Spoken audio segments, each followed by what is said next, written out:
오늘 우리가 보신 말씀은 마가복음 시작입니다. 그런데 이 저자는 누군가 하면 바나바의 조카더라고요. 마가가 바나바의 조카고 마리아의 아들이며 바나바의 조카인 바울인데요. 그 마가인데 마가가 바울 1차 전도 때, 바울 1차 전도 여행 때 아주 바울과 함께 전도 여행하시는 놀라운 특권을 이렇게 얻게 돼요. 특권을 얻게 되는데 안타깝게도 이제 계속 바울과 함께 하지 못하고 아쉽게도 2차 여행 때 그냥 떨어지고 말아요. 바울과 이렇게 함께 하지 못하게 되거든요. 그런데 이렇게 무엇인가 자세히는 나오지 않았는데 성경에 보니까 무슨 실수를 했는지 어떤 연유로 해서 어쨌든 2차 전도 여행 때는 마가가 빠게 됩니다. 그런데 그 후로 한 10여 년이 지나서 다시 바울과 함께 합니다. 그리고 함께 하면서 이제 바울이 이제 처형당하기 직전에 그를 다시 만나게 돼요.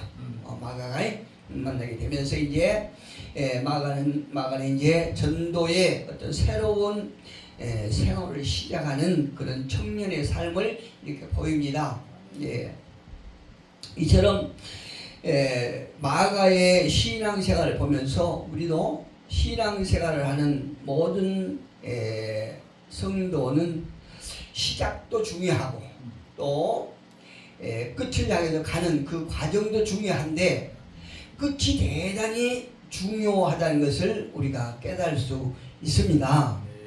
제가 아는 어떤 분은요, 제가 전도사 때부터 아는 분인데 그분이 이제 은사사역을 하거든요. 은사사역을 하는 여자분인데 저는 그분이 굉장히 어떤 영적인 분이라고 저는 생각했습니다. 그런데 제가 이제 목회자가 되고 이렇게 목회의 연도가 좀 쌓이면서 그분을 더 깊이 알고 본 그분은 처음에 영적인 신앙으로 시작해서 많은 영혼들을 깨우치는데 그 귀한 일을 감당했는데 시간이 갈수록 육적으로 변한다는 것을 제가 느꼈어요. 어떤 육의 것을, 세상의 것을 추구하는데 전념을 하는 이런 분으로 이렇게 나타나면서 이렇게 안타까운 생각이 들더라고요. 우리는 이제 예수를 알고 예수로 인하여 은혜를 입은 하나님의 백성이 되기 때문에 우리는 이제 다시 돌아갈 수 없습니다. 우리가 과정도 중요하고 우리가 이제 인생의 끝날까지 우리가 주님을 우리 눈으로 볼 때까지 꼭 승리하는 저와 여러분 되시기를 예수 이름으로 축복합니다. 아멘. 오늘 본문을 통해서 새 힘을 얻고 끝까지 충성하기를 축복합니다. 아멘. 오늘 제목을 제가 오늘 이 마가의 시작, 복음의 시작을 하면서 예수의 삶이라고 하는 제목을 가지고 이제 함께 은혜를 나누겠습니다. 그렇다면 이제 오늘 이 마가의 복음 저자 마가가 본 예수님의 상은 어떤 것일까? 예수님의 상은 어떤 것일까? 하면 바로 앞장 마태가 예수님을 통한 기적과 교훈을 이렇게 강조를 했다. 그러면 마태복음에서 예수님의 기적과 또 교훈을 강조했다라고 그러면 마가는요 그와는 다른 예수님의 말씀보다는 그의 행동, 그러니까 그의 삶의 모습을 강조하고 있는 책이다. 이것을 이게 마가의 전체 핵심이라고 할 수 있습니다. 그 이유는 무엇일까? 그 이유는 당시 이제 그 로마 교회 성도들이 모진 박해와 고난에 직면한 성도들에게 실족하지 않고 강한 어떤 확신을 심어주기 위한 마가의 의도라고 할 수 있을 것입니다.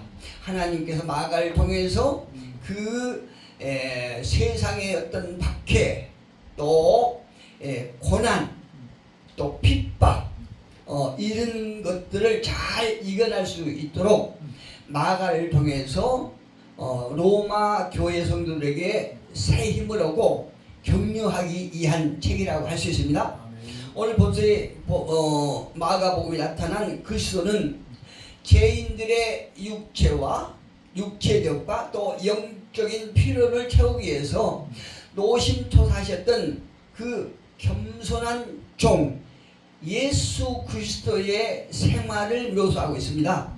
오늘 본서에서 나타난 주님은요, 아주 이제 감정이 풍부하고 또 심지어는 인간적인 약점을 가지고 있을 정도로 하나님이신 동세에 인성을 지니고 계신 분임을 우리가 짐작할 수 있습니다. 그래서 마가는요, 특유의 어떤 이 마가복음을 보면 간결하고 또 박진감 있고 또 때로는 아주 직설적인 문체로 예수님의 인격과 사역에 대해서 말하고 있는데, 그 초점을 마가복음 10장 45절에서 한마디로 딱 요약해 주고 있습니다. 10장 45절을 보니까 인자가 온 것은 섬김을 받으려 함이 아니라, 인자가 온 것은 섬김을 받으려 함이 아니라 도리어 섬기려 하고 자기 목숨을 많은 사람의 대속물로 주려 함이라. 할렐루야. 예수님의 삶의 모습을 이 한 절에서 딱 요약해서 이렇게 집약시켜서 이렇게 보여주고 계십니다. 또 빌립보서 2장 5절로 11절에 보니까 이렇게 말씀하세요. 너희 안에 이 마음을 품으라. 곧 그리스도의 예수의 마음이니. 겸손함이죠. 그는 근본 하나님의 본체시나 하나님과 동등됨을 취할 것이로 여기지 아니하시고 오히려 하나님이시만 그 하나님으로 여기지 아니하시고 오히려 자기를 비워 종의 형체를 가지사 사람들과 같이 되셨고 사람의 모양으로 나타나사 자기를 낮추시고 죽기까지 복종하셨으니 곧 십자가에 죽으심이라. 이름으로 하나님이 그를 지극히 모든 이름 위에 뛰어난 이름을 주사 하늘에 있는 자들과 땅에 있는 자들과 땅 아래에 있는 자들로 모든 무릎을 예수의 이름에 꿇게 하시고 아멘. 할렐루야. 아멘. 겸손한 자들의 결과예요.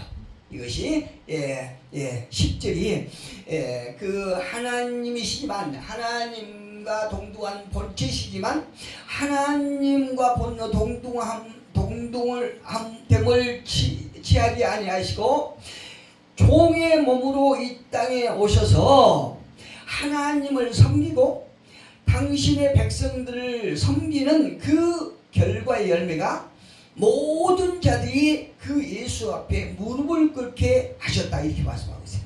11절에 보니까 모든 입으로 예수 그리스도를 주라 시인하여 하나님 아버지께 영광을 돌리게 하셨느니라. 오늘날엔 자기 피하시더라고 그러죠. 자기 피하시더라고 그러는데 세상 사람들은 자기를 높이고 자기를 드러내고 남들이 자기를 알아줘야 되는 이런 세상이지만 우리 예수를 믿는 기독교 안에서는 좀 달라요. 오직 성경의 가르침은 우리는 없고 예수만 나타내는 거거든요. 아멘. 예수만 나타낼 때 어떤 결과가 나오냐? 예수께서 우리를 높여주시는 거예요. 아멘. 이게 하나님의 방법입니다. 그런데 많은 사람들은 자기 피하시라고 해서 세상의 원리를 자기의 어떤 신앙에 가미시켜서 자기가 능력자가 된 사람이 있어요. 그래서 어떤 때는 이야기해보면 헷갈릴 때가 있어. 어떤 사역을 하는데 야 저분이 진짜 하나님이신가 보네. 야 저분이 예수님이신가 보네. 성경에 나온 하나님의 주권과 예수님의 능력은 그 사역자가 다 갖고 있는 것 같아요. 듣기가 조금 거부할 때가 있어요. 그런데 오늘 우리가 함께 보는 마가복음의 핵심은 예수님이 하나님이심에도 불구하고 종의 형태를 입고 이 땅에 오셨다고 그러잖아요. 우리가 이 예수님의 그 종된 참된 삶의 모습을 우리에게 모범으로 가르쳐주고 계시는 것이에요. 자, 마가는요 예수님을 섬기는 종으로 묘사하면서 종의 복음에 관한 이야기를 시작합니다. 1절에 같이 한번 보겠습니다. 하나님의 아들 예수 그리스도의 복음의 시작이라. 복음의 시작이라 이렇게 말했어요. 그런데 제가 이 복음의 시작인 마가복음 한 절을 딱 보면서 이 마가복음의 저자인 마가가 1절을 딱 이렇게 기록하면서 마가가 어떤 감정으로 어떤 심정을 담아서 이렇게 1절에 이런 선언의 말씀을 하고 있을까 깊이 생각해 봤어요. 하나님의 아들 예수 그리스도의 복음의 시작이라 이렇게 딱 마가가 이 복음을 선포할 때에 어떻게 보면은 마가는 죽음을 각오하고 이 고백을 했을 것 같아요. 이게 신앙 고백이거든요. 예, 이 마가의 신앙 고백이요 오늘날 저와 여러분의 신앙 고백입니다. 그런데 마가가 그냥 상투적으로 이 말씀을 이 복음을 고백한 것이 아니라 자기의 목을 내놓고 이 고백을 했을 것이다 이겁니다. 왜 이렇게 제가 말씀드리냐면 이 저자는 하나님의 계획하심에 따라서 주께서 배신당하시고 또 이제 주께서 이 땅에 오셔서 배신당하시고 고난을 받으시고 죽으셨던 사건을 다룸으로써 그를 믿는 많은 성도들을 위해서 모든 고난을 당하신 모범을 보이셨던 점에 초점을 맞추고 있다고 말씀드렸죠. 그래서 복음서에서 예수께서 겪으신 고난과 모욕은 다른 그리스도인들도 많이 경험할 수 있는 사실이라는 것을 보여주고 있거든요. 아멘. 예수님이 당하셨던 그 고난과 무시와 조롱, 모욕도 수천 년이 지났지만 오늘날 예수를 믿는 성도들도 예수와 동일한 고난을 당할 수 있다는 전제하에 보여주고 계신 거예요. 예, 3장 2절에 마가복음 3장 21절에 한번 보면요 이렇게 기록됐어요. 3장 21절에 보니까 예수의 친족들이 듣고 그를 붙들러 나오니. 누가 그랬다고요? 예수님의 친척들, 형제들, 친족들이 듣고 그를 붙들러 나오니 이는 그가 미쳤답니다. 예수한테 미쳤다 그러는 거예요. 누가요? 예수의 친척들이, 예, 형제들이.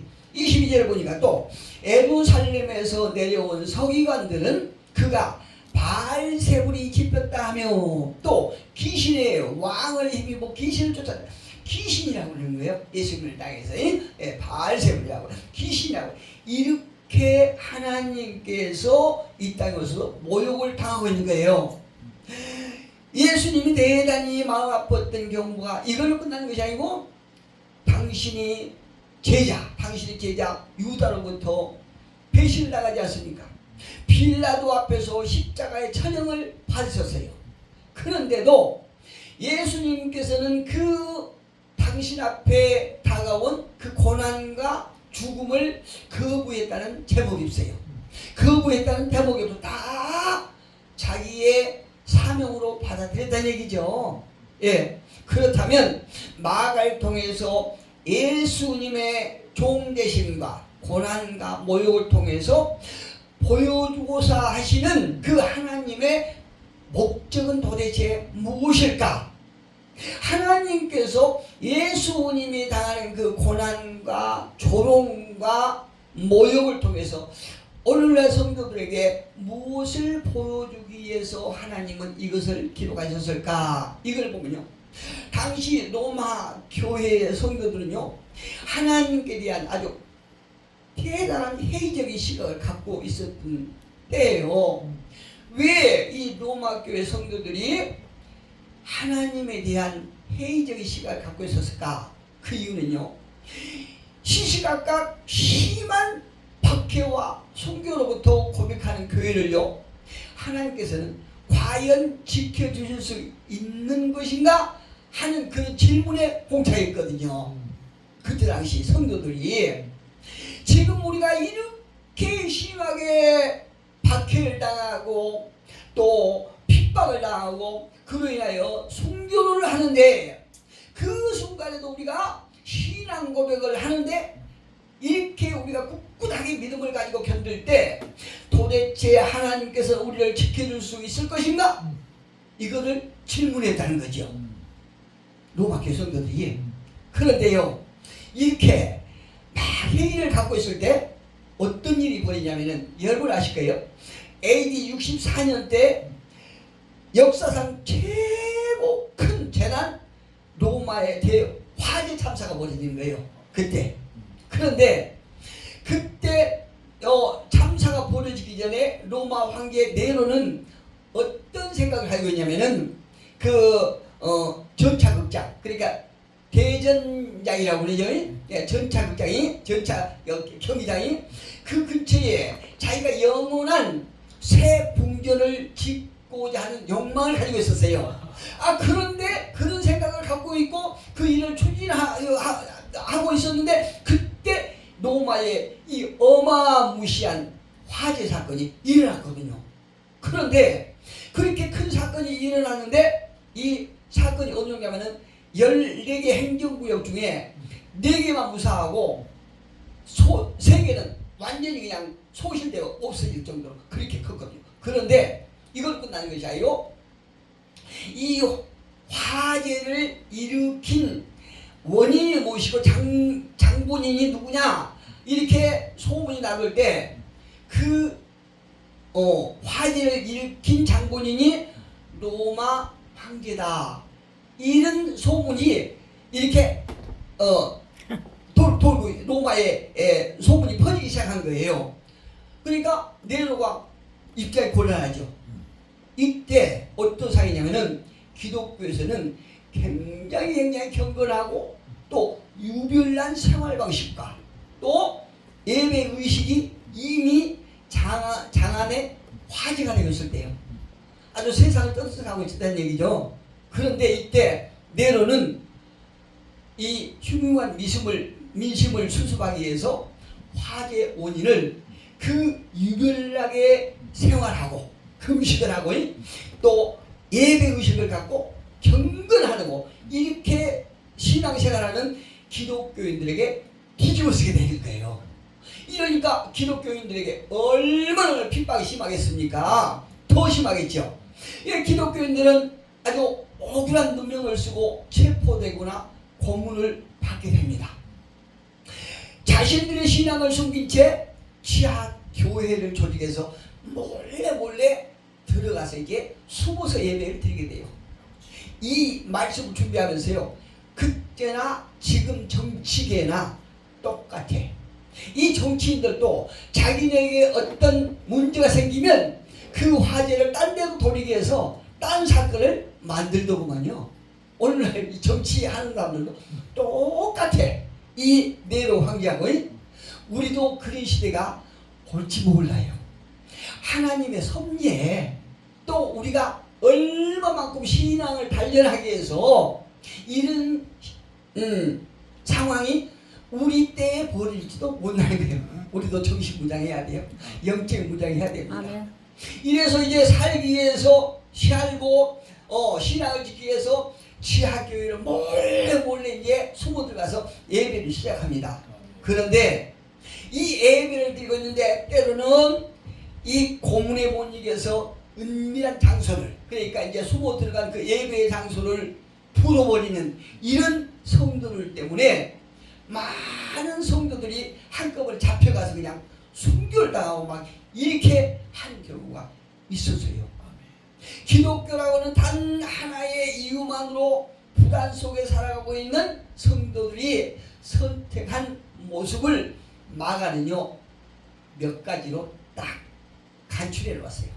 첫째, 그들은 지금 심각한 박해 또 순교를 당하고 있는 이들의 모습이 몇 종류로 나타나는데, 이들은 생각하기를 하나님께서 그들을 버렸거나 아니면 그들을 보호할 수 없는 분으로 이해하게 되는 거예요. 결국은 지금 이 그때 상황이 우리 현재 상황과 똑같아요. 야, 이렇게 어마어마한 우리가 견뎌낼 수 없는 바퀴가 오는데 하나님은 전혀 우리를 지켜주지 않으신 것 보니까 우리를 지킬 수 있는 능력이 없는 분이구나, 이렇게 생각하게 된다는 거죠. 이때 그들의 해결책은 그리스도가 주 되심을 부인하고 로마 황제와 또 그들이 섬기는 만신전 앞에 가서 공개적으로 그 황제가 섬기는 만신전에 충성맹제를 하는 거예요. 우리가 일제시대 때 우리나라 사람이 우리나라 사람을 한 민족을 일본 놈들한테 고발하잖아요. 그런 경우가 많이 있었지 않습니까? 예, 그때하고 똑같아요. 일제시대 때하고 자기네 살기를 위해서 자기네 동족을 고발하고 그는 일본 황제에게 충성맹제하고 이런 경우가 똑같아요. 또 올북에서 또 위대하신 김정인 동지에게 충성하는 이런 경우가 똑같아요. 문제는 어떤 게 문제냐? 이런 행동으로 생명은 보존하겠지요. 그런데 예수 그리스도를 부인하고 멸시하는 이방 사회의 불신을 조장하는 배기자가 될 수밖에 없는 이런 처지가 되는 거예요. 여러분, 요한복음 12장 25절을 보니까요, 자기 생명을 사랑하는 자는 생명을 잃어버릴 것이요, 세상에서 자기 생명을 미워하는 자는 영원토록 자기 생명을 보존할 것이다, 이렇게 말씀하세요. 이 말씀에 내 신앙은 어떤 신앙인가, 이 찔림이 있더라고요. 두 번째로, 이제 더 이상 드러내놓고 신앙 고백을 하지 않으면서 인본주의 문화 속에 적당히 휩쓸려서 생활하는 거예요. 내가 신앙이지만 신앙 고백을 안 하는 거예요. 그리고 내가 신앙인 아닌 것처럼 하면서 인본주의로 살아가는 그들 속에 살아가는 게 적당하게. 네. 그러나 기독교인인 것을 감춰서 극단을 피할 수는 있겠지만 함께 모여서 땅끝까지 선교하라는 사도행전 1장 8절의 말씀 있지 않습니까? 예루살렘 또 유대와 사마리아와 땅끝까지 복음을 전하라고 그랬는데 내가 신앙인이 아닌 것처럼 하면서 생활하면서 인본이 세상 사람들 속에서 산다면 하나님의 지상명령을 우리가 감당할 수 없지 않습니까? 이게 문제예요. 이렇게. 또 세 번째는 어떤 문제냐? 하나님께서 마술 지팡이를 주심으로, 그러니까 모세에게 주셨던 마술 지팡이를 주셔서 당신의 백성이 고통을 받거나 굴욕적을 당하지 않게 할 것을 믿는 사람도 있는 거예요. 하나님께서 핍박받고 박해받는 이들에게 모세에게 주셨던 그런 지팡이를 주셔서 그들이 공격할 때 야! 하고 담을 싸버리든가 강을 이렇게 만들어버리든가 아니면 그들을 그냥 꼬꾸라 때리든가 이렇게 할 수 있을 것이라고 하는 이런 믿음도 가진 사람이 있었다는 거죠. 예. 그러나 그토록 믿었는데 박해와 순교를 계속 당한다고 하면 어떤 일이 벌어질까요? 그들이 하나님께서 우리를 마술의 지팡이라도 마법의 지팡이라도 주셔서 우리가 지킬 것이다 하는 믿음을 가지고 있었는데 자신들에게 계속 오는 박해가 끊기지 아니하면 아주 대단히 쓰라린 절망감을 경험하고 말게 될 것이 되겠지요. 이 마가복음의 핵심은 뭐라 했죠? 예수님은 종으로 오셨다고 그랬죠. 그 고통을 거부하지 않았다고 그랬지요. 죽음도 거부하지 않았다고, 다 받아들였다고, 하나님의 뜻으로 받아들였다고 그랬어요. 근데 우리도 저도 그래요. 때로는 누가 나를 상처를 주고 나에게 못된 짓을 하면 하나님께 그 사람에게 심판해서 그냥 콱 뭔가 박살 내기를 바라거든요. 근데 하나님은 그런 분이 아니지 않습니까? 예, 그런 거예요. 예.